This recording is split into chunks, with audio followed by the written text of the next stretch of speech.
रामकृष्ण मंडळी, मी अंजली. सकाळी सकाळी उठले होते 5 वाजताच. मम्मीने उठवलं. मम्मी तोंड वगैरे धुत होती तर मी दरवाजा लावून घेतला. खूप थंडी वाजत होती त्यामुळे मग चाय वगैरे ठेवली. बाहेर येऊन बघते तर काय बोक्या बघा कसा मस्त झोपला होता गोधडीत आर्यनपाशी. थोड्या वेळाने पटापटा कामं आवरले निघालो कंपनीत जाण्यासाठी. आर्याने गाडी गल्लीच्या टोकाला घेऊन गेला. मग काय आम्ही पायापायी गल्लीपर्यंत गेलो.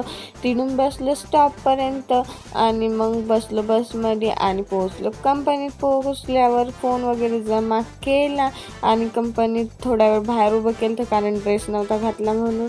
नंतर 5 वाजता सुट्टी झाली आणि मोबाईल वगैरे घेतला आणि निघालो घराकडे. बसमध्ये बसलो आणि पोहोचलो जय भवानी नगरला. आर्यनला बोलवलं होतं घेण्यासाठी. आर्या आला, मामीच्या घरी थांबेल होता येऊन, त्यामुळे मग आम्ही दोघी पायी पायी निघालो मामीच्या घरापर्यंत. मग तिथं गेलो. जाता जाता आर्याला मम्मीने घेतलं, जर्क घेतलं आणि निघालो घराकडे. येत होतो तर लगेच झेंडा चौकात घ्यायचे होते पेरू, कारण आईने आईच्या मिठ्ठूसाठी सांगितले होते. मग तिथून आपण निघालो घरी. आर्याने जॉकेट घातलं होतं तर आर्या जादूवाने दिसत होता, तर मग मी आर्याची थोडीशी मजा घेत होती. नंतर पोहोचलो घरापाशी तर गल्लीतून आर्याने गाडी घरापर्यंत घेऊन गेला आणि आम्ही दोघी पायाने निघालो घराकडे.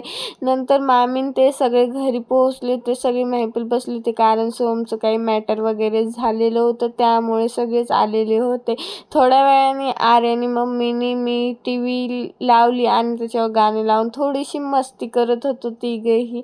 नंतर जेवण वगैरे केलं आणि नंतर TV सिरियल वगैरे बघितला आणि नंतर झोपी गेलो. असा होता आजचा दिवस.